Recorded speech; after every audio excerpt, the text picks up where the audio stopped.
Kita akan merenungkan kebenaran firman Tuhan. Sebelum itu mari kita tundukkan kepala, mari kita berdoa.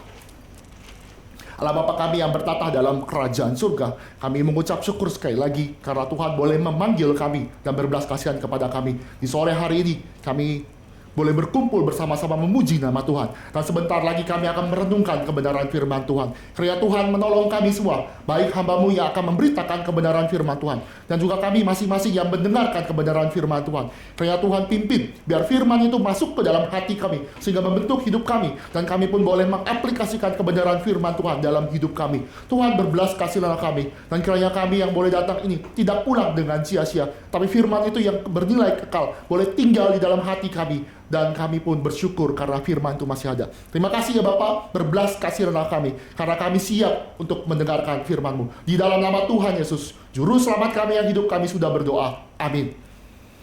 Suatu kali angin badai berbicara sama angin topan. Angin badai berkata kepada angin topan, "Sayanya adalah angin terkuat sealam semesta." Wih, angin badai berkata gitu. Angin topan merasa tersinggung. Angin topan berkata, "Enggak, saya ini adalah angin yang paling kuat, kamu kalah." Mereka berdebat, si badai, si topan. Wah, berdebat siapa yang paling kuat, siapa yang powerful. Dan mereka melakukan sayembara. Mereka melihat ada monyet di atas pohon. Mereka berpikir, oke, kita adu. Siapa yang paling kuat, kamu atau saya? Mari kita adu. Dengan cara menjatuhkan si monyet ini, dengan cara kekuatan angin. Berarti siapa yang menjatuhkan monyet ini paling cepat, dia yang dijadikan angin paling kuat. Maka si badai dan juga si topan itu melakukan sayembara. Si badai itu berkata, "Saya akan mulai dulu, dan saya pastikan kurang dari 30 menit monyet ini akan jatuh dari pohon, dan saya akan menang." Wah, si tornado juga nggak mau kalah. Dia berkata kepada si badai, "Oke, saya akan buktikan saya paling kuat. Saya akan jatuhkan kurang dari 10 menit. Wah, sengit ya. Sengit ya. Badai, si topan, si tornado itu berusaha saling membanggakan diri. Maka mulailah pertama kali si badai.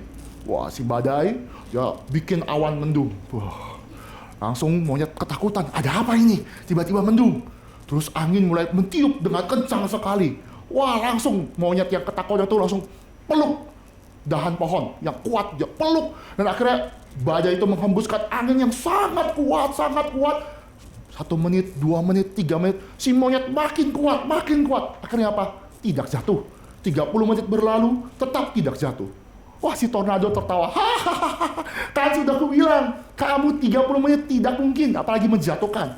Maka, apa yang terjadi? Si tornado mulai coba. Dia mulai giliran dia siap-siap juga. Dia bikin hembusan yang paling keras, yang paling kuat. Wah, si monyet kasihan ya, victim dia. Dia jadiin ajang. Maka si monyet yang ketakutan itu juga pegang lagi pohonnya. Dia pegang dengan sekuat tenaga, dan si tornado itu menghembuskan angin yang kencang sekali. Memang pohonnya goyang kiri, goyang kanan, tapi tidak membuat jatuh daripada monyet ini. Makanya bingung, kok bisa monyet kuat? Mungkin monyet sakti kali. Dia nggak jatuh-jatuh. Kan singkat cerita, tiba-tiba ada yang namanya angin sepoi-sepoi datang. Angin sepoi-sepoi datang, dia berkata kepada si badai, kepada si topan, "Saya juga mau ikutan, saya mau pengen jatuhkan si monyet ini." Si tornado sama si badai ketawa, "Hah, mana mungkin, kami aja nggak bisa, apalagi kamu." Tapi tetaplah, akhirnya si sepoi-sepoi berusaha. Dia mulai berusaha, dia kirimkan angin yang sejuk, dingin, nikmat. Apalagi abis badai kan tenang gitu, senang. Si monyet itu langsung, wih segar, enak sekali. Terus angin sepoi-sepoi juga mengirimkan angin yang lebih lembut lagi.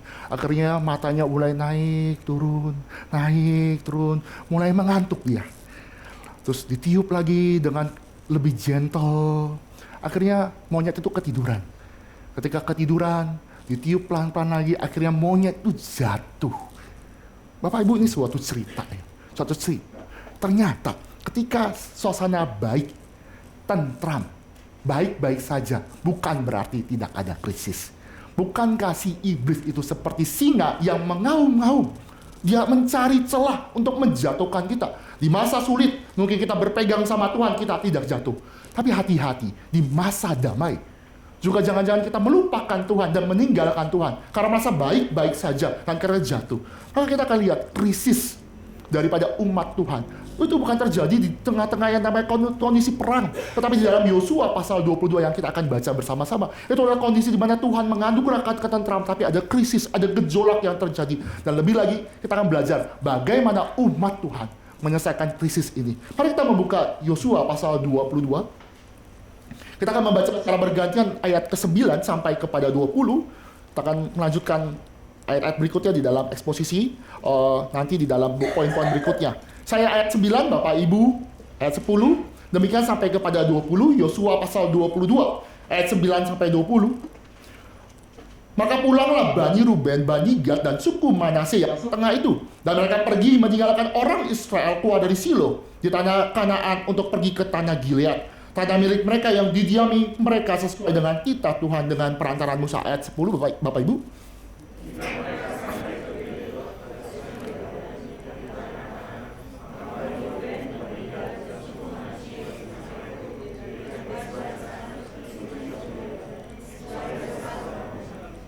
Lalu terdengarlah oleh orang Israel itu cakap orang, telah didirikan mezbah oleh Bani Ruben, Bani Gad, dan suku Manasye yang setengah itu.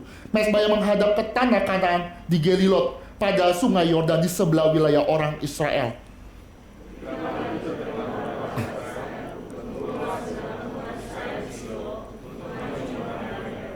Kemudian orang Israel mengutus kepada Bani Ruben, kepada Bani Gad, dan kepada suku Manasye yang setengah itu ke tanah Gilead, Imam Pinehas bin Eleazar.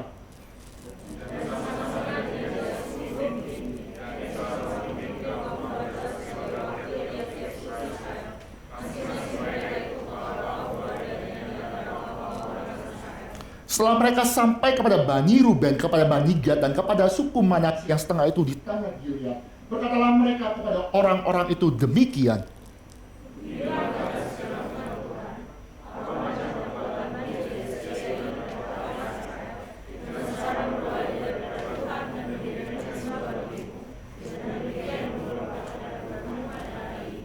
Belum cukup bagi kita noda yang peor itu, yang daripadanya kita belum mentahirkan diri sampai hari ini, dan yang menyebabkan umat Tuhan kena tulah.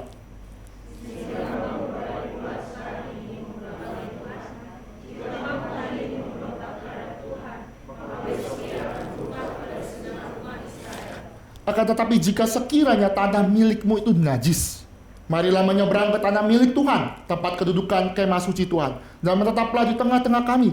Tapi janganlah memberontak terhadap Tuhan, dan janganlah memberontak terhadap kami, dengan mendirikan mezbah bagimu sendiri, selain dari mezbah Tuhan Allah kita.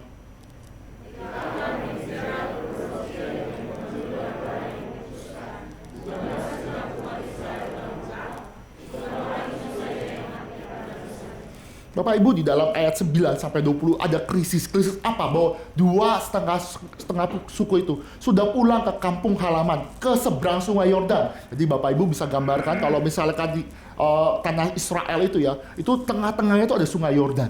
Jadi 9,5 suku itu ada di sebelah timur, barat maksud saya, dan sini sebelah timur. Jadi ada 2,5 suku yang di seberang sungai Yordan. Maka 2,5 suku itu kembali ke kampung halaman. Tuhan sudah memberikan anugerah keamanan. Dan apa yang terjadi? Mereka 2,5 suku itu buat mezbah. Dan pada itu membuat mezbah berarti perlawanan terhadap kekudusan Tuhan. Itu krisis yang terjadi. Dan bagaimana nanti umat Tuhan menyelesaikan krisis. Itu seperti membuat declare war. Itu menyatakan mezbah itu dipakai untuk namanya persembahan, korban bakaran, itu dipakai juga untuk menyembah berhala. Maka 9,5 suku yang berada di sebelah barat ya, sebelah barat sungai Yordan, itu mau berperang dengan 2,5. Civil war terjadi. Nah, sebelum civil war ada nanti komunikasi. Tetapi mengapa? Kita mesti lihat background. Kenapa buat mezbah yang besar ini tiruan daripada mezbah Allah itu menjadi suatu hal yang tidak diperbolehkan? Mari kita melihat di dalam juga bagian firman Tuhan di dalam Imamat pasal 17 sebagai dasar bagi kita. Imamat pasal 17 ayat 8 dan 9, saya 8, Bapak Ibu 9. Imamat 17 ayat 8 dan 9. Dan haruslah kau katakan kepada mereka, setiap orang dari kaum Israel atau dari orang asing yang tinggal di tengah-tengah mereka, yang mempersembahkan korban bakar atau korban sembelihan, ayat 9. Tapi tidak membawanya ke pintu kemah pertemuan supaya dipersembahkan kepada Tuhan. Maka orang itu haruslah diingatkan dari antara orang-orang. Bapak Ibu Saudara sekalian, Imamat 17 mengatakan kepada kita suatu pesan bahwa kalau kamu mau persembahkan korban bakaran harus di tempat yang ditentukan Tuhan. Berarti di kemah suci pada zaman itu atau nanti selanjutnya di bait suci. Maka tidak boleh sembarangan. Oleh sebab itu 2,5 suku yang membuat mezbah tiruan di tempat yang tidak ditentukan, maka secara aturan Taurat Tuhan, maka 2,5 suku itu harus dimusnahkan. Ini suatu kekejian karena mezbah itu bisa dipakai untuk memberikan persembahan kepada dewa lain. Tuhan marah, Tuhan tidak suka. Ini suatu kekejian. Ini melanggar kekudusan Tuhan. Bapak Ibu, kekudusan Tuhan itu penting.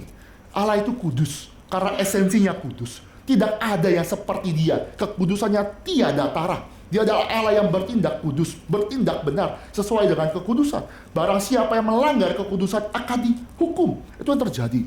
Dan bagaimana hal itu terjadi kemudian, bahwa selain dia melanggar kekudusan Tuhan dengan mezbah tersebut, mereka juga melanggar kesetiaan daripada umat Allah. Allah kita adalah Allah perjanjian. Allah kita adalah yang berkomunikasi dengan umatnya dengan perjanjian. Maka kita punya namanya perjanjian lama, perjanjian baru. Ini bukan dua perjanjian, adalah satu perjanjian dengan titik sentral adalah Yesus Kristus. Bahwa Allah itu menggenapi di dalam Yesus Kristus. Janji-janji tergenapi dalam Yesus Kristus. Allah kita adalah perjanjian. Maka kalau Bapak Ibu Saudara sekalian membaca Alkitab, kalau LAI memberikan petunjuk, kalau TUHAN caps lock semua huruf besar, itu mengacu kepada Allah Yahweh. Allah perjanjian, personal God. Maka itu tidak boleh sembarangan. Namanya Allah yang berjanji, maka Allah yang berjanji itu harus juga menuntut kesetiaan daripada umat Allah. Perjanjian itu digambarkan dengan perjanjian dibelahnya binatang. Jadi kalau misalkan salah satu melanggar daripada perjanjian, biarlah salah satu itu mati seperti binatang yang terbelah. Itu ada di dalam perjanjian Abraham. Perjanjian itu adalah perjanjian yang sah dan tidak boleh namanya dilanggar. Nah, ekspresi perjanjian juga ada di dalam yang namanya pernikahan. Dalam pernikahan gerejawi, kita mengaku berjanji di hadapan Allah Tritunggal dan juga kepada jemaat Tuhan. Berjanji artinya sebagai sepasang suami istri. Suami berarti mengambil istri sebagai satu-satunya yang sah. Bapak Ibu, satu-satunya, bukan salah satu. Satu-satunya. Begitupun juga sebaliknya, seorang istri berarti mengambil suami satu-satunya. Itulah ikatan perjanjian, itulah gambaran bagaimana covenant, perjanjian antara Allah yang berjanji kepada umat perjanjian. Allah yang berjanji, Dia setia, yang menggenapkan segala janjinya, juga menuntut kepada umat Allah yang juga harus setia. Itu yang terjadi. Maka umat perjanjian itu harus setia dengan cara apa? Dia harus beribadah hanya kepada Allah. Ada istilah yang namanya perjinahan secara spiritual. Perjinahan itu bukan perjinahan secara seksual, tetapi perjinahan itu adalah dia menyembah yang bukan Allah. Dan Tuhan marah. Bayangkan ya kalau misalnya melakukan dosa, dosanya itu ada di rumah Tuhan. Itu kekejian di mata Tuhan. Dan Tuhan murka, Tuhan marah. Dan Alkitab mengatakan di dalam Yosua pasal 22, delegasi, yaitu si Pinehas berkata kepada 2,5 suku, ingatlah peristiwa di Baal Peor. Apa sih Baal Peor? Bapak Ibu, ini mengacu kepada peristiwa di Bilangan pasal 25. Ada apa di situ? Jadi ada yang namanya Bileam dan juga Balak. Jadi saya ceritakan, Balak itu ketakutan sama orang Israel. Balak itu ketakutan sama orang Israel karena Israel itu hebat banget. Maka dia suruh Bileam, itu witch doctor ya, tukang santet. Suruh kutuk. Tapi Bileam itu nggak bisa mengutuk. Mengapa? Karena yang diberkati oleh Tuhan tidak mungkin bisa dikutuk oleh manusia. Maka bukannya memberikan kutuk kepada orang Israel, 3 kali malah Bileam memberkati orang Israel. Balak kan sebel ya, udah dikasih duit ke Bileam, tapi bukannya dikutuki malah dikasih duit, malah dikasih berkat. Balak marah, tapi Bileam pinter. Untuk bisa menghancurkan umat Allah, biarlah Tuhan sendiri yang menghancurkan. Gue bingung ya. Kalau umat Allah mau hancur, biarlah Tuhan sendiri yang menghancurkan, karena iblis pun tidak bisa. Maka caranya apa? Buat umat Allah berdosa. Sekali lagi ya, buat umat Allah berdosa, maka Allah itu murka karena kekudusannya, maka umat Allah itu akan dihukum dan dihancurkan. Lalu dibikin apa? Strategi. Dikirimkan cewek-cewek cantik. Cewek-cewek yang ya menyimpang daripada yang namanya penyembahan yang sejati kepada Allah Yahweh. Jadi dikirimkan, wah, orang Israel tertarik. maka dia mulai yang namanya ibadah dengan istilah pelacuran bakti. Jadi ibadah plus hubungan seksual. Orang Israel ke bawah. Jadi dia melakukan perzinahan secara seksual dan juga perzinahan secara yang namanya spiritual. Itu Tuhan murka, Tuhan mengirimkan malapetaka kepada umat Israel. Dan di dalam peristiwa Baal Peor itu, orang Israel lagi nangis-nangis. Lagi di kemah pertemuan, nangis-nangis minta tobat. Tiba-tiba ada satu orang berserta dengan perempuan sundal yang dikirimkan oleh Bileam, itu dibawa ke kemah pertemuan, dan di depan kemah pertemuan dia melakukan hubungan seksual. Bayangkan. Berarti dia melakukan perzinahan, yaitu ritual perzinahan itu di depan Tuhan yang suci. Bayangkan ya. Itu kan melawan Tuhan ya. Maka Pinihas yang disitu melihat kejadian itu, dia ambil tombak. Dia bunuh orang itu, dan kalau baca dengan saksama ya, satu kali tusukan, 2 orang mati. Artinya itu sedang lagi melakukan hubungan seksual. Dia bunuh, dan ternyata Tuhan tidak murka. Tuhan tidak murka kepada Pinihas, tetapi dia meredakan murka daripada Allah itu sendiri. Lihat ya, kekudusan Allah tidak bisa dipermainkan. Siapa yang melanggar kesetiaan Tuhan, dia akan dihukum. Dan itu terjadi. Maka 2,5 suku itu diperingatkan oleh Pinihas. Ingat peristiwa itu, Baal Peor. Kamu jangan melanggar kekudusan Allah. Jangan kamu membuat mezbah sembarangan. Ingat, Tuhan akan murka. Itu yang terjadi. Dan masalah utama daripada konflik yang terjadi, krisis yang terjadi adalah apa? Mereka juga mengalami keretakan di dalam umat Tuhan. Ini 9,5 suku, 2,5 suku, baru saja tentram, udah civil war, sudah siap-siap pedang-pedangan, bawa parang, bawa semua tombak, sama-sama mau perang. Dan mereka mengingatkan, jangan seperti Baal Peor, tapi juga di ayat 20, jangan kamu lupa peristiwa Akan. Apalagi peristiwa Akan. Nah, kalau bisa bicara di dalam Yosua, Akan itu adalah satu orang yang diam-diam mencuri barang yang dikutusan Allah. Di tembok Yeriko itu runtuh. Nah itu dia lihat, wih, baju bagus nih, baju yang bersinar-sinar di tanah sinar. Dia ambil silver, dia ambil baju, dia sembunyikan. Dan oleh sebab satu orang, si Akan ini, menyebabkan kekalahan oleh di dalam yang namanya melawan Ai. Kekalahan itu terjadi, Yosua meratap. Akhirnya Tuhan kasih tahu, karena ada satu orang, maka orang Israel kalah. Prinsip apa yang terjadi? Satu orang berdosa yang kena celaka, satu bangsa. Ini dikenal dengan corporate solidarity. Bapak Ibu, corporate solidarity. Ini adalah konsep bagaimana satu orang berdosa menyebabkan semuanya berdosa, semuanya dianggap berdosa dan mendapatkan celaka. Ini yang terjadi. 2,5 suku melakukan dosa, bukan hanya 2,5 suku yang celaka, tetapi seluruh Israel akan mengalami celaka.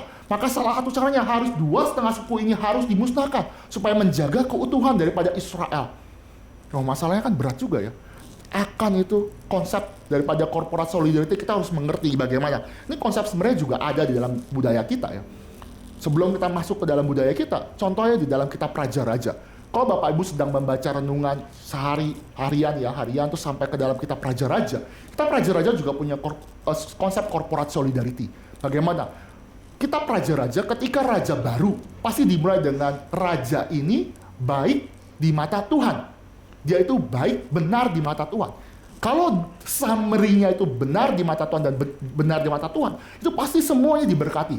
Lihat ya, raja benar, semua mendapatkan berkat. Berhala dihancurkan, Tuhan juga nggak kirimkan malapetaka. Itu corporate solidarity. Begitupun sebaliknya. Kalau rajanya ini jahat, raja ini jahat di mata Tuhan, maka itu ada pelacuran bakti. Bahkan ada yang mempersembahkan anak sulung kepada dewa Molok. Apa yang terjadi? Tuhan murka.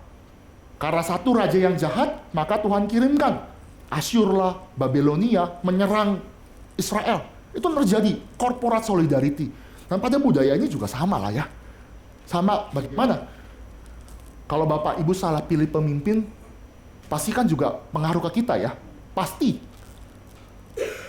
Kalau nggak mungkin kan tiba-tiba ya, ini saya nggak ngomong kampanye tentang apapun, tidak ada hubungannya. Tapi ini berpikir, kalau salah pilih pemimpinnya sejahat gitu, saya nggak ngomong yang sekarang ini, tidak. Jangan lari ke arah sana ya. Jangan. Bukankah itu berdampak kepada kita? Contoh ya, misalkan kalau salah pilih, terus tiba-tiba, contohlah Jakarta tuh sering banjir gitu ya, kalau banjir. Nggak mungkin kan karena saya nggak pilih gubernur yang sekarang dilantik ini, maka karena saya tidak pilih dia, airnya nggak masuk ke rumah saya. Nggak mungkin kan?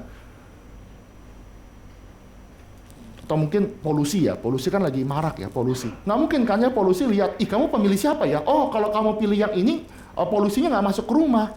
Nggak mungkin kan ya? Pasti semua mengalami dampaknya itu. Itu dalam konsep bangsa. Konsep juga di dalam gereja juga sama. Kalau pemimpin gereja juga salah, pengaruh juga kepada semuanya. Berkat Tuhan tidak tercurahkan. Mengapa? Karena mungkin pemimpin gereja bersalah. Bukan hanya pemimpin gereja juga salah. Kalau misalkan di jemaat ada dosa, juga demikian. Corporate solidarity. Tuhan memandang. Maka dikatakan di dalam pasal 22 ayat 20. Ingatlah kondisi akan. Karena kesalahan ini, maka kita penuh dengan kesalahan Tuhan. Tuhan akan murka. Maka dikasih solusi. Solusi oleh 9,5 suku itu solusi. Dari Pinehas kepada 2,5 suku. Kalau kamu merasa di sana tempat kamu berpijak itu adalah najis, segeralah menyeberang, segeralah pindah bersama-sama, seberang sungai Yordan, tinggal bersama-sama, sempit-sempitan nggak apa-apa, kita bagi-bagi, tapi jangan kamu melawan Tuhan. Solusi bagus ya, itu penting loh. Solusi ini juga memberikan makna teologis, bahwa mereka yang mendapatkan tanah pusaka, yang hidupnya nyaman, tapi kalau hidup nyaman itu menyembah kepada Allah yang asing, harus bisa tinggalkan. Harus bisa tinggalkan, pergi. Sekarang banyak orang kebalikan. Banyak orang yang rela meninggalkan Tuhan demi pacar. Banyak orang meninggalkan Tuhan demi pekerjaan. Banyak orang meninggalkan Tuhan karena sesuatu yang ada. Padahal kalau kita percaya Tuhan pemilik daripada segala sesuatu, pencipta langit dan bumi, bukankah kita memiliki segala sesuatunya? Maka orang bodoh yang meninggalkan iman, percaya demi sesuatu yang bernilai sementara. Itu panggilan bagi kita semua. Banyak sekali yang meninggalkan segala sesuatu. Solusinya pegang iman, walaupun mengalami suffering, mengalami penderitaan. Ingat, kita harus satu, menyembah kepada Allah yang sejati. Ini yang terjadi, solusi. Maka kita harus siap menerima kehilangan, siap menerima apapun untuk mempertahankan, yang namanya pertahankan hidup kita. Saya pernah nonton film ya, ini dokumenter atau saya juga tidak tahu, lupa secara itu film mengatakan bahwa perbedaan agama, pacaran beda agama mau menikah bingung. Ceweknya itu akan berkata, kan intinya mau pengen menikah tapi mesti menikah dengan salah satu agama. Intinya adalah ceweknya itu Kristen, cowoknya beragama lain. Cowoknya berkata, pindahlah ke agamaku. Berarti yang Kristen suruh pergi meninggalkan iman. Apa yang terjadi? Ceweknya itu berkata, kalau saya mengkhianati Tuhan saya, bagaimana mungkin saya tidak mengkhianati kamu? Perhatikan ya, kalau saya bisa mengkhianati Tuhan saya, bagaimana mungkin kamu bisa jamin saya tidak mengkhianati kamu suatu saat nanti? Lihat ya, Bapak Ibu, teman-teman sekalian, para pemuda, pemudi, pikirkan, renungkan. Jangan kau tinggalkan sesuatu demi sesuatu yang tidak berharga. Tuhan adalah segala sesuatu, Dia pencipta dan juga penebus kita. Saya lanjutkan ke dalam hal ini. Setelah terjadi yang namanya gesekan, mau civil war, mau perang, tapi kita mesti melihat paling utama bukan masalah krisis terjadi, tapi bagaimana umat Allah menyelesaikan krisis. Bagaimana umat Allah itu menyelesaikan solve yang terjadi. Dan kita akan baca di ayat selanjutnya, bagaimana ada klarifikasi dan bagaimana jawaban daripada 2,5 suku yang dituduhkan. Mari kita membaca selanjutnya di dalam ayat 21 sampai 29. 21 sampai 29, saya 21. Bapak Ibu, teman-teman sekalian, 22 demikian sampai 29. Yosua 22 ayat 21 sampai 29. Lalu jawab Bani Ruben, Bani Gad, dan suku Manase yang setengah itu. Katanya kepada para kepala kaum orang Israel. Ayat 22.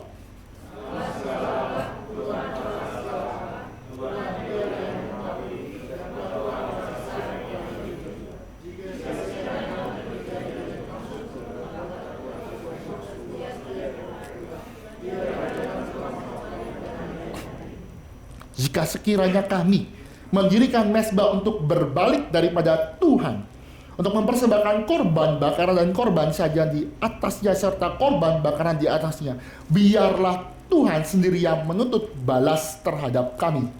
Tetapi sesungguhnya kami tidak melakukan pada semua. Sebab pertama, di kemudian hari anak-anak kamu mungkin berkata kepada anak-anak kami, demikian, apakah sangkut pautmu dengan Tuhan Allah Israel? Bukankah Tuhan telah menentukan sungai Yordan sebagai batas antara kami dan kamu? Hai orang Bani Ruben dan Bani Gad, kamu tidak mempunyai bagian akan Tuhan. Demikianlah mungkin anak-anak kamu membuat anak-anak kami berhenti daripada takut akan Tuhan.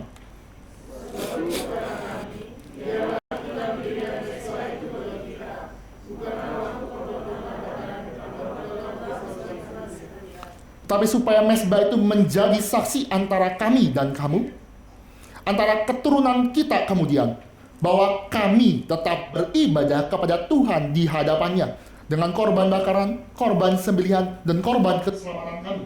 Jadi tidaklah mungkin anak-anak kamu di kemudian hari berkata kepada anak-anak kami, kamu tidak mendapat bagian pada Tuhan. Lagi kata kami, apabila di kemudian hari demikian dikatakan mereka kepada kita dan kepada keturunan kita, maka kita akan berkata, tengoklah bangunan tiruan mezbah Tuhan itu yang telah dibuat oleh nenek moyang kamu, bukan untuk korban bakaran dan bukan untuk korban sembelihan, tetapi mezbah itu menjadi saksi antara kami dan kamu. Jauhlah daripada kami untuk memberontak terhadap Tuhan dan untuk berbalik daripada Tuhan pada hari ini dengan mendirikan mezbah untuk korban bakaran, korban saja, atau korban sembelihan. Mezbah yang bukan mezbah Tuhan, Allah kita yang ada di depan kemah sucinya. Bapak Ibu, teman-teman sekalian, di 21 sampai 29 menjadikan klarifikasi. Mereka melakukan klarifikasi. Memang umat Allah tidak sempurna. Ada prejudis, ada miskomunikasi, ada yang mungkin sumbu pendek. Tapi di sini ada solusi. Ada krisis terjadi di masa damai. Mereka mengirimkan delegasi, yaitu Pinehas dan juga 10 wakil daripada tua-tua dan sesuai dengan sukunya. Mereka pergi, mereka memanggil orang, bertemu di mediasi supaya ada klarifikasi. Dan ternyata di dalam klarifikasi ayat 21-29 bahwa 2,5 suku ini tidak bermaksud menyembah Allah lain atau mau menyembah di tempat yang tidak ditentukan Tuhan. Mereka berbuat dengan tujuan supaya cemas karena suatu saat generasi selanjutnya lupa, saling melupakan, baik yang di timur baik di barat, melupakan bagaimana mereka itu adalah satu di dalam Israel, satu di dalam yang namanya pengakuan kepada Allah Yahweh. Maka mereka memberikan mezbah tiruan supaya suatu saat nanti mereka tidak berkata, kamu ini bukan bagianku, kamu ini bukan sukuku, kamu bukan bagian dari Tuhan. Maka ini dengan maksud supaya kalau ada dispute, ada dikatakan perselisihan, lihat mezbah ini menjadi saksi. Tapi kita mesti mengerti proses klarifikasi ini menentukan. Karena perlu ada orang yang kompeten. Pinehas, orang yang kompeten. Dia ada di peristiwa Baal Peor. Suku-suku itu mewakili ketua-tua sukunya. Mereka bertemu. Mereka juga yang menerima klarifikasi dan mereka penuh hikmat bijaksana. Mengapa si Pinehas menerima akhirnya bahwa ini adalah hal yang baik? Karena di dalam klarifikasi daripada 2,5 suku itu, dia berkata dan bahkan bersumpah demi Tuhan bahwa mereka tidak akan melanggar kekudusan Allah dan mereka bersumpah setia kepada Tuhan dan kepada satu Israel. Mereka tidak akan meninggalkan umat Tuhan. Mereka berkata, biarlah Tuhan menjadi saksiku. Biar kalau saya dalam hati ini berbohong, biarlah Tuhan yang menghukum. Biarlah Tuhan yang menyatakan keseriusannya. Kalau kita baca di dalam ayat tadi ya, kata Tuhan, Tuhan, Tuhan yang huruf besar semua ya, itu tuh benar-benar diulang berkali-kali. Menyatakan ini keseriusan. Bahkan di dalam ayat 22, dikatakan Allah segala Allah, Tuhan, Allah segala Allah, Tuhan. Diulang 2 kali. Menyatakan suatu penekanan ya. Kalau kita ngomong juga kadang-kadang suka ada penekanan ya. Kalau peneriakan, kamu serius banget gue, gitu kan? Artinya apa? Artinya ada suatu keseriusan. Orang ini juga diklarifikasi 2,5 suku dan dia memakai nama Tuhan dan nama Tuhan tidak boleh sembarangan. Dan jelas mereka mau mengatakan bahwa mereka tetap setia sesuai dengan apa yang diperintahkan Tuhan. Mereka tidak mau melanggar. Tapi kalau dipikir-pikir ya, kita pikir, kok kayaknya baper banget ya, atau sensitif banget ya. Bikin mezbah, kok langsung mau perang? Kan kayaknya zaman sekarang tuh, apaan sih?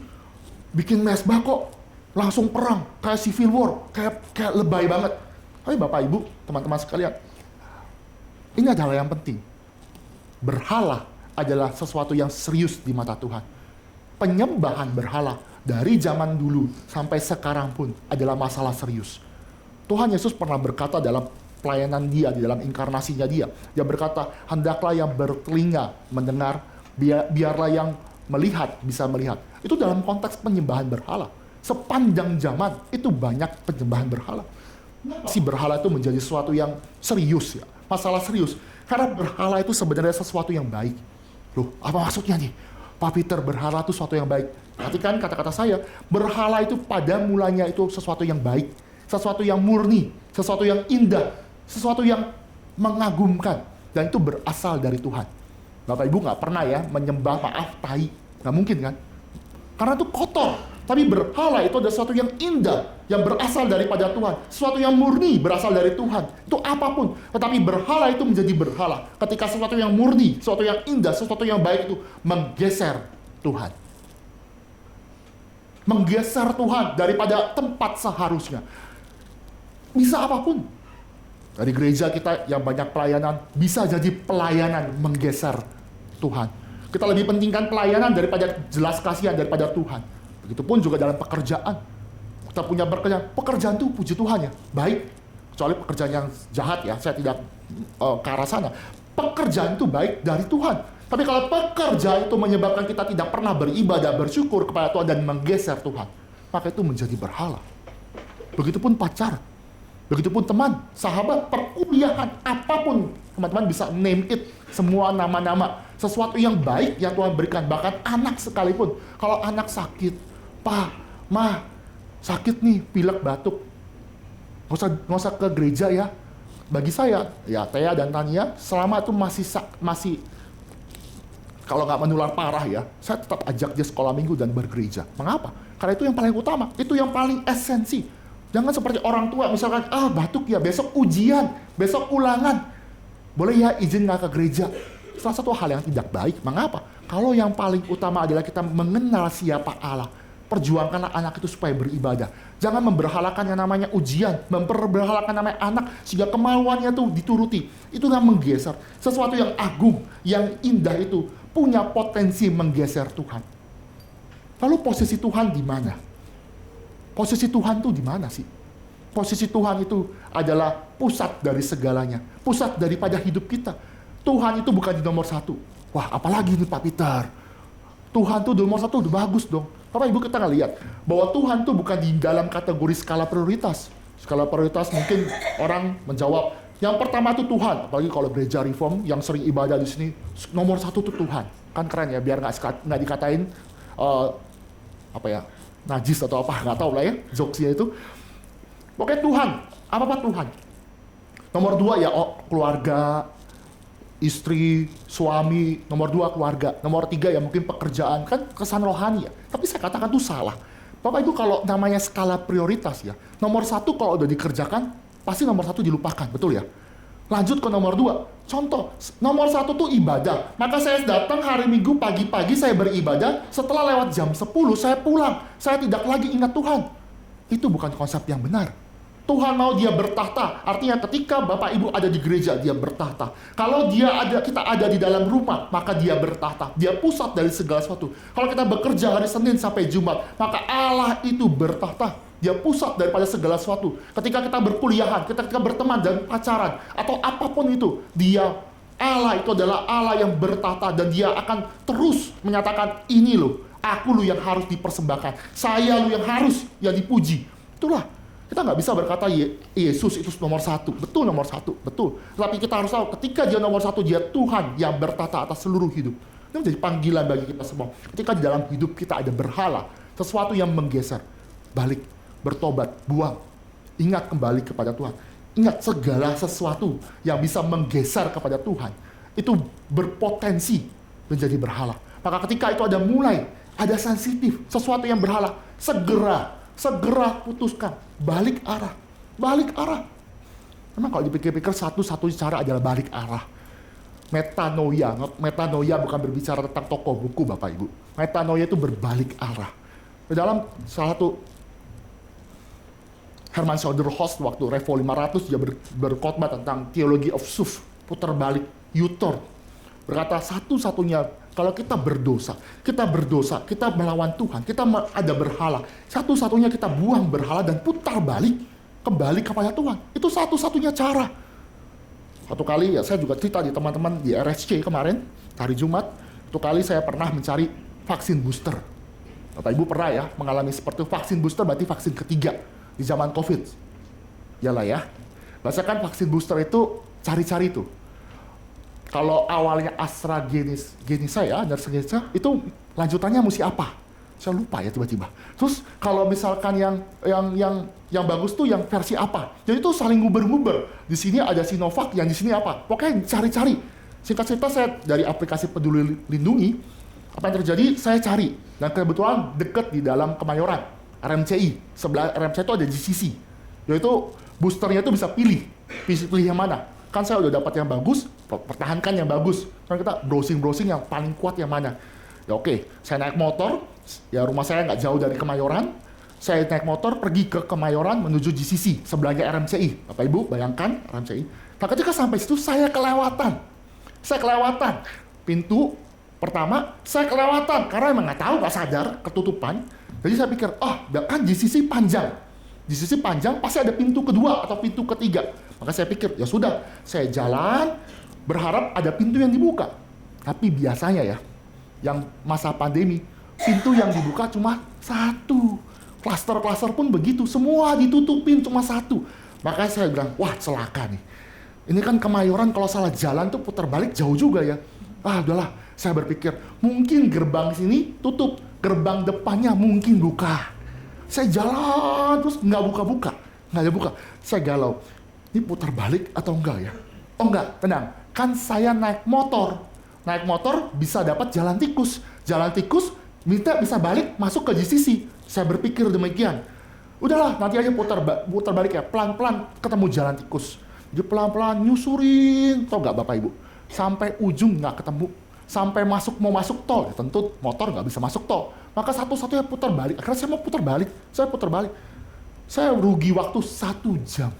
Kenapa nggak dari awal saya putar balik dan selesai masalah? 1 jam saya putar balik itu keringetan, capek sekali. Benar-benar capek sekali. Bapak Ibu, mungkin dalam pikiran kita ada berhala. Satu-satunya ingat, buang berhala.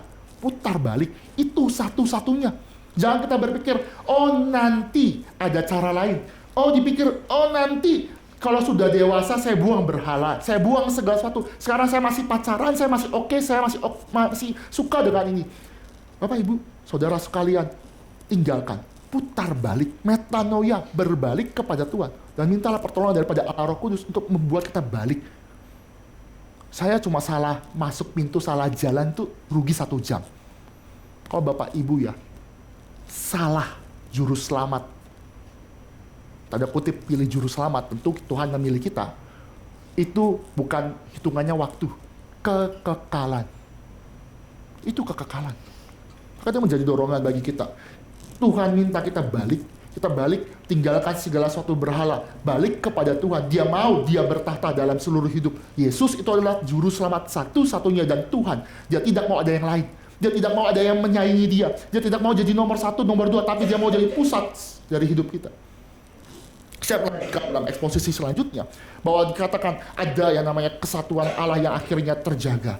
Jadi inti utamanya, mereka mau semuanya Israel itu ada dalam satu penyembahan yang sejati, dan mereka tidak melakukan namanya penyembahan berhala. Mereka takut dan cemas kalau generasi selanjutnya melupakan daripada 2,5 suku yang di seberang sungai Yordan, sehingga mereka menolak karena perbedaan geografis. Maka dia bikin mezbah yang replika, tidak bertujuan untuk disembah, tidak dipakai untuk penyembahan apapun, tapi itu menjadi replika, bahwa replika itu menjadi dasar. Suatu saat nanti generasi berikutnya, mezbah itu menjadi saksi bahwa kami adalah satu Israel. Satu Israel menyatakan satu pengakuan, mereka menyembah Allah Yahweh. Mereka satu Israel dipersatukan dalam Allah perjanjian. Mereka saling mengasihi, itulah yang terjadi, itu yang esensi. Satu Israel, mereka sama-sama melakukan yang namanya menyerang bersama-sama di dalam Yeriko. Mereka juga pernah ada di dalam pemerintahan Musa. Mereka pernah menyeberangi sungai Yordan, mereka sungai yang namanya Laut Merah. Mereka juga ada di dalam perbudakan Mesir. Mereka ada di dalam serasa kepenanggungan. Mereka satu Israel, maka mezbah itu menjadi saksi. Mezbah itu menjadi saksi, Bapak Ibu. Dan kenapa sih mezbah itu mesti ada? Karena memang sih dipikir-pikir manusia sering lupa. Sekali lagi, manusia sering lupa. Bahaya paling besar adalah kita suka lupa. Baru janji sama Tuhan, lupa. Baru ingat firman Tuhan, lupa. Saya mengajar guru sekolah minggu ya, sekolah minggu, ngajar ke anak-anak sekolah minggu, teman-teman, bapak ibu yang juga melayani di sekolah minggu ya. Kadang-kadang kita kasih tahu perintah Tuhan jangan begini. Lupa. Itu kali saya ngajar ya. Perintah ketiga. Bapak ibu tahu perintah ketiga apa? Wah susah ini. Perintah ketiga adalah jangan menyebut nama Tuhan dengan sembarangan, dengan sia-sia. Saya ngajarin gitu, contohnya apa? Bersumpah palsu. Sumpah demi Tuhan, itu nggak boleh. Banyak anak-anak kita nggak jatuh ke dalam situ. Tapi yang masalah itu adalah menyebut nama Tuhan dengan sembarangan, dengan berkata, oh my Jesus, oh my God. Ketika ketemu cicak, oh my God, oh my gosh. Sama aja sih, oh my gosh, oh my apalah, apa-apapun itu. Itu berarti menyebut nama Tuhan dengan sembarangan. Atau di dalam percakapan-percakapan kita, kadang-kadang kita kan sok rohani ya. Goodbye ya, God bless you, GBU. GBU itu bukan GBU. Udah, lu diem, gue diem, sudah kita encet. Pakai nama Tuhan biar kerohani. Tuhan berkati ya. Sebenarnya nggak ada. Saya nggak mengatakan bahwa tulis nama GBU, God bless you, itu salah. Enggak. Tapi kalau itu cuma buat tujuannya, motivasinya itu, udahlah kamu diem aja, kita selesai encet. Itu salah. Berarti menggunakan nama Tuhan dengan sembarangan. Saya waktu dalam belajar itu ya, menyebut nama Tuhan sembarangan, jangan pakai nama oh my God, oh apalah, atau apapun lah saya nggak ngerti. Sekarang bahasa-bahasa pakai mulut itu dengan benar, mulut dengan benar. Tapi yang terjadi, baru turun ngajar, anak sekolah minggu sudah ngomong oh my God. Aduh. Lupa. Memang kita suka lupa. Maka apa yang terjadi? Kita harus ingatkan. Ingatkan bukan bikin, oke ya kita bikin tugu 10 perintah Allah di bawah. Enggak. Kita ingatkan dengan firman Tuhan. Nanti kalau gitu banyak monumen-monumen gitu. Enggak. Kita baca firman Tuhan, ajak ke gereja, tegur, ingatkan firman Tuhan. Biar kita jangan lupa, ingat. Maka ya di dalam pengakuan Imam Rasuli ya, pengakuan Imam Rasuli, ada pengakuan Imam Rasuli yang gereja yang kudus dan am. Itu kan kata am kita nggak ngerti apa. Tapi itu am itu menjadi suatu momentum, suatu hal. Untuk apa? Mengajarkan iman. Suatu titik temu belajar kepada kebenaran firman Tuhan. Suatu kali koko saya dan saya waktu naik ke remaja itu kan tiba-tiba ada pengakuan yang rasuli. Sekolah minggu nggak pernah ada pengakuan yang rasuli. Jika naik jenjang ke remaja, tanya, Pak, gereja yang am itu apa sih? Terus kata Kalik kan juga bingung, Kalik sekarang udah berubah jadi pencipta. Kalik itu apa? Bersyukurnya papa saya bisa jawab. Dia jelaskan. Itu menjadi apa? Suatu momen yang mengingatkan saya dan juga bisa dipakai untuk mengingatkan bapak, ibu, saudara sekalian untuk bisa mengajarkan iman. Momentum, ingat. Maka pengakuan Imam Rasuli diulang-ulang untuk mengingatkan kita bagaimana Allah Tritunggal, bagaimana gereja itu ada. Diulang demi apa? Supaya kita jangan lupa. Karena manusia suka lupa. Contoh lagi, bagaimana liturgi dalam Alkitab tuh, ya liturgi itu suatu liturgi ya, terjadi juga. Contohnya itu adalah apa? Ketika bangsa Israel keluar, yang namanya Mesir, itu kan ada yang namanya roti tak beragi. Terus ada sayur pahit. Mereka pakai baju lengkap dengan tergesa-gesa. Itu tujuannya supaya apa? Suatu saat ketika generasi berikutnya mereka merayakan perjamuan Paskah ya. Mereka bikin sesuai dengan aturan Musa, pakai roti tak beragi, sayur pahit. Nanti anaknya tanya, Pak, kenapa sih makan sayur pahit? Ini sedih banget sayur pahit, udah anak kecil makan sayur pahit lagi, stres. Tapi itu menjadi sarana bagi bapaknya, kepala keluarga, menceritakan iman. Itu apa? Bahwa Tuhan pernah menolong ketika waktu diperbudakan. Ada pahit, tapi Tuhan mengutus Musa menyelamatkan. Sekarang kita ada apa? Perjamuan kudus. Perjamuan kudus, roti pecah-pecahkan. Itu bukan cuma roti, tapi kita mengingat bagaimana pekerjaan Kristus mati di atas kayu salib. Itu bukan cuma anggur yang kita minum, habis itu aus lagi, itu jus doang atau apalah kita nggak tahu. Intinya apa? Itu mengingat bagaimana darah Tuhan tercurahkan demi kita. Itu sarana iman dan kita harus teruskan kepada orang. Banyak akan bertanya dan kita harus bisa menjelaskan. Kita kadang suka lupa. Itu yang terjadi. Tuhan pakai. Kita balik lagi ke dalam hal ini. Akhirnya semua klarifikasi selesai.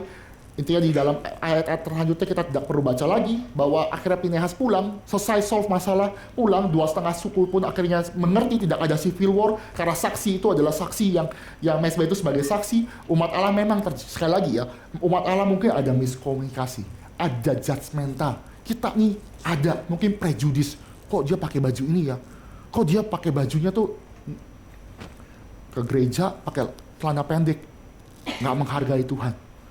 Ya kita mesti tanya, klarifikasi. Kita jangan judgmental. Dan yang di judgmental pun juga jangan play victim. 2,5 suku itu juga jangan play victim. Di judgmental, saya ini tertindas, mentang-mentang saya jumlahnya minoritas, play victim. Enggak, sama-sama menerima klarifikasi. Dan mungkin di dalam yang namanya bergereja ya, bergereja kita mesti melihat ya, ucapan Pak Tong ya, yang mengena dalam hidup saya.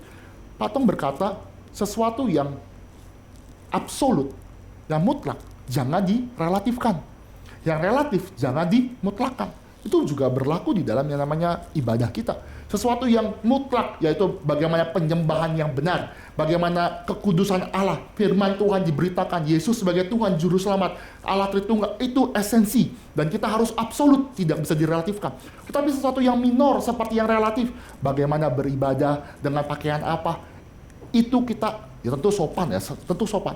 Tapi bagaimana, atau mungkin pelayanan ya, pelayanan kan ada hari, saya nggak tahu ya, di sini ada pelayanan warna merah, warna putih, warna hitam gitu ya. Suatu kali mungkin kalau ada yang salah pakai baju ya sudahlah, mungkin salah baca. Kita nggak bilang, dasar kamu nggak baca WhatsApp, kamu ini nggak bisa pelayanan, sudah kamu pulang saja. Enggak, kita nggak mungkin salah. Ya kalau salah berkali-kali ya kita tegur. Tapi kita nggak judgmental, atau mungkin gara-gara salah baju tuh langsung civil war, di bawah ambil pisau di dapur, terus ambil ini, nggak mungkin kan ya.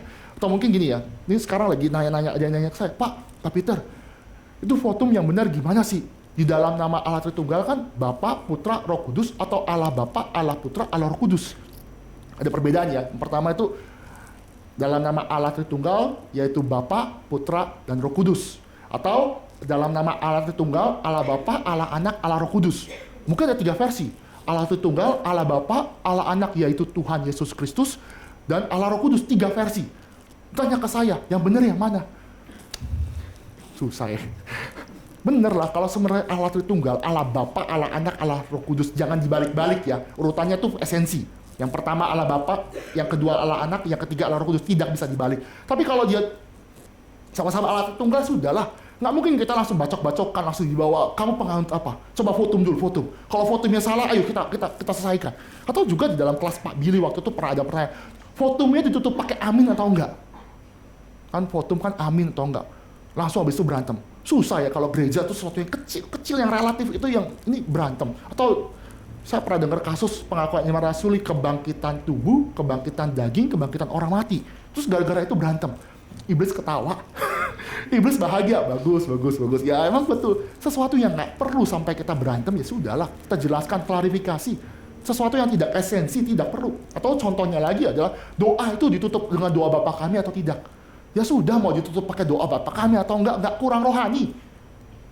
Yang penting ditutup dalam nama Tuhan Yesus, itu udah. Tapi itu enggak membuat sesuatu yang esensi, biarlah itu jadi absolut, Allah Tritunggal, penyembahan, kekudusan, fondasi utama itu yang harus ada. Tapi selebihnya kita bisa sama-sama diskusi, klarifikasi, mana yang lebih baik. Umat Allah ada krisis. Umat Allah terjadi krisis, tapi prinsip utama, sebagaimana saya katakan, penyembahan benar dan juga kesetiaan kepada Allah, itulah yang mempersatukan. Itu yang paling esensi. Dan ketika ada perselisihan, biarlah kita selesaikan dengan dialog, klarifikasi, dengan kasih dan kebenaran. Hati-hati ya, saya garis bawahi. Dengan kasih dan kebenaran. Bukan dengan dasar kamu ya, langsung menghakimi. Maaf ya, gereja reform musik yang introspeksi langsung judgmental, enggak bisa seperti itu. Intinya adalah fondasinya itu adalah dalam ketika ada krisis, kita selesaikan dengan dialog, dengan suatu pengertian, sama-sama kita satu. Ada kesalahpahaman pasti terjadi. Mengapa saya katakan demikian? Mengapa saya katakan? Karena gereja mula-mula juga demikian, Bapak Ibu. Bapak Ibu kan kadang-kadang suka ini ya. Belajarlah kepada gereja mula-mula. Gereja mula-mula adalah gereja yang bagus, bertumbuh. Tapi gereja mula-mula kalau kita baca dalam Kisah Para Rasul, itu gereja itu juga ada konflik. Konfliknya apa? Konfliknya adalah ada janda-janda, orang marginal yang tidak dilayani. Ada miskomunikasi. Para rasul sibuk berkhotbah, sibuk dalam doa. Sehingga berbengkalaikan yang namanya orang-orang marginal, orang-orang janda-janda yang tidak bisa mencari uang. Pelayanan diakonia tuh nggak ada. Bingung. Ada miskomunikasi, gereja mula-mula ada konflik. Bayangkan, rasul yang pimpin, ada konflik. Tapi hikmat bijaksana daripada Allah Roh Kudus memimpin. Maka dikumpulkanlah orang-orang yang cakap, maka dibikinlah diaken. Diaken di pelayanan meja, Ministry of Mercy. Dia pakai untuk melayani meja. Setelah itu Alkitab mengatakan di ayat terakhir bagian Tuhan mempertambahkan jumlah. Krisis ada, konflik ada, miskomunikasi pasti ada. Tapi bagaimana kita menyelesaikan prinsip-prinsip dengan benar. Maka itu kita ajak Tuhan berikan juga disiplin gereja. Di dalam konsep ini ada disiplin gereja, ada perwakilan. Berarti ketika ada orang yang melakukan kesalahan, kesesatan, kita minta delegasi. Artinya mungkin majelis, atau hamba Tuhan, atau pengurus yang cukup cakap ya. Bukan tukang gosip, gak cakap, untuk bertanya, klarifikasi. Di situ terjadi diskusi. Kalau sesuai, selesai. Tapi kalau misalnya ada sesuatu yang penyesatan, ajak ngobrol dengan lebih luas lagi. Lingkaran makin luas ya. Tadi mungkin bercakap 4 mata, bercakap-cakap. Kalau masih belum clear, bercakap-cakap dengan banyak orang supaya ada saksi. Kalau belum juga, ya kita coba lebih luas lagi. Supaya apa? Supaya ada kasihnya, ada kebenaran. Supaya dosa itu tidak semakin menyebar. Dan orang-orang itu nggak boleh ngegosip juga. Misalnya dia melakukan perselingkuhan. Ya udah, biar itu ada di dalam lingkaran itu saja. Biar dosa itu jangan diproklamirkan. Tetap di dalam konteks disiplin gereja. Tapi kalau orang itu tidak bertobat, barulah kita masukkan dalam watak. Gereja yang sehat adalah gereja yang 3 syarat. Memberitakan Yesus sebagai Tuhan dan Juru Selamat. Gereja yang setia adalah firman Tuhan. Yang kedua, menjalankan sakramen. Yang ketiga adalah disiplin rohani. Disiplin supaya penyesatan itu tidak menyebar. Kemurnian ibadah. Kemurnian di mana kekudusan Allah itu tetap terjaga. Itu yang terjadi. Maka itu menjadi prinsip utama. Gereja sampai sepanjang zaman pun pasti ada konflik, ada krisis. Tapi bagaimana pekerjaan Tuhan yang mempersatukan, bagaimana kita menyelesaikan di dalam konsep-konsep yang esensi. Bagaimana yang terutama adalah kekudusan Allah, menyembah kepada Allah yang sejati. Selama itu menyembah kepada Allah yang sejati, bukan kepada Allah tunggal yang salah ya. Boleh kita berpisah kalau yang salah seperti itu. Tapi prinsip utamanya adalah ada dialog ketika terjadi itu. Karena ini menjadi perenungan kita ya, belajar makin bertumbuh dalam pengenalan akan Tuhan. Karena Tuhan memberkati kita, mari kita tundukkan kepala, mari kita berdoa. Allah Bapa kami yang bertata dalam kerajaan surga, kami mengucap syukur karena Engkau begitu baik. Kami mengucap syukur karena Tuhan masih memberikan firman Tuhan. Kiranya Tuhan boleh terus memakai hidup kami semakin diperlengkapi, saling mengasihi. Dan kiranya Tuhan pimpin kami untuk semakin mencintai Engkau. Dan kiranya Tuhan tolong kami. Jika kami ada berhala, jika kami ada sesuatu yang mendukakan hati Engkau, kiranya Tuhan boleh pimpin tolongnya Allah Roh Kudus untuk membuang kembali kepada Engkau. Tuhan berkatilah kami, pimpin kami untuk benar-benar beribadah dengan takut dan gentar. Karena semuanya adalah anugerah daripada Engkau. Tuhan, kiranya Tuhan saja yang berkehendak. Kiranya firman Tuhan yang boleh ditabur ini boleh tinggal diam dan berbicara. Dan kiranya nama-Mu boleh dipermuliakan. Di dalam nama Tuhan Yesus, Juru Selamat kami yang hidup, kami sudah berdoa. Amin.